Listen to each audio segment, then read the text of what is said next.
You think Boris Johnson's time is up? Whose time is it?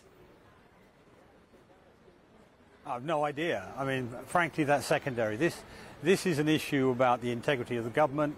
For many of my colleagues, it's an issue about themselves getting re-elected, whether Boris can deliver on that.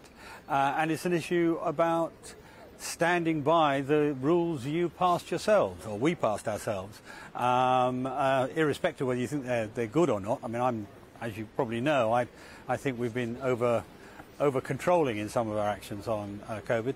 Frankly, all of that doesn't matter if you were willing to obey them yourself. If you're not willing to obey them yourself, you introduce a real problem with the integrity of government.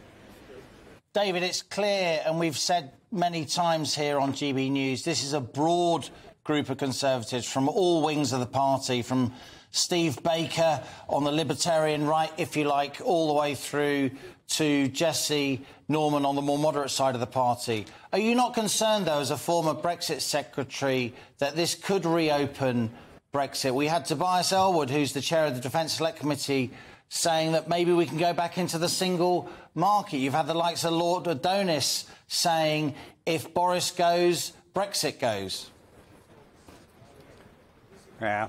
You know, the day I called on Boris to go in the chamber, then one of my colleagues resigned the whip and went and joined the Labour Party. And my comment on the day was, God save me from my allies.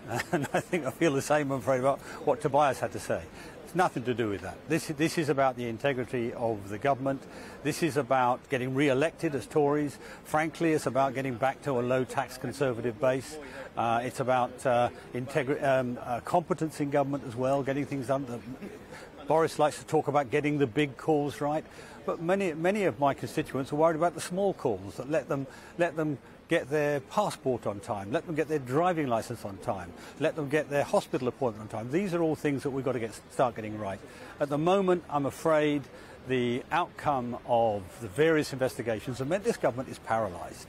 It can't do its job properly. We need to get back to being a thorough, competent Conservative government. Not to say Boris hasn't done some good things. He did some good things on vaccines, did some good things on Brexit, he's done some good things on Ukraine. But overall, for the interest of the country as a whole, we need a new Prime Minister. It would take 100 Conservative MPs to vote against Boris Johnson tonight. It's not going to happen.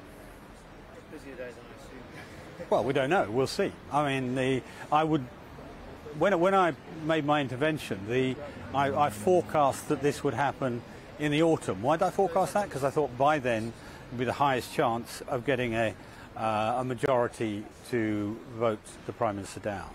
The simple truth is that this has happened earlier than I expected.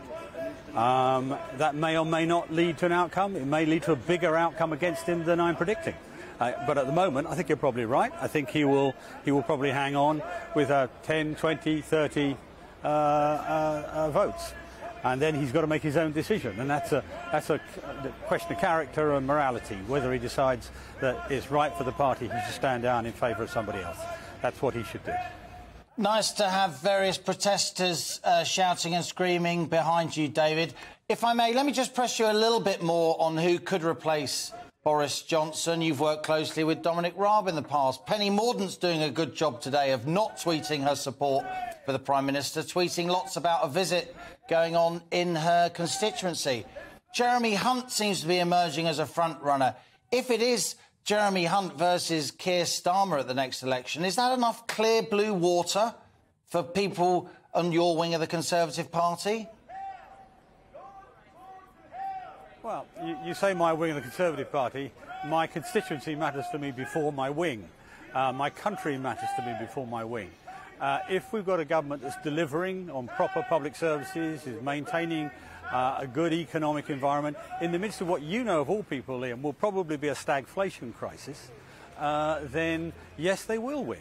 You know, because the public are very, very smart. They're much smarter than we commentators and we representatives allow them sometimes. And the truth is that they know we're going into a difficult circumstance. It'll be more like the 70s than anything we've seen in the last many decades. And somebody has got to cope with that and deal with it effectively. I'm afraid at the moment this government, in toto, is unable to do that. Therefore, if what you've got doesn't work, you try to change.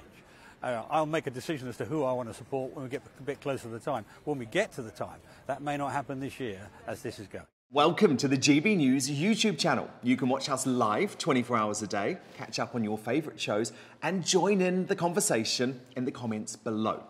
Don't forget to subscribe and you'll never miss any of our exclusive content.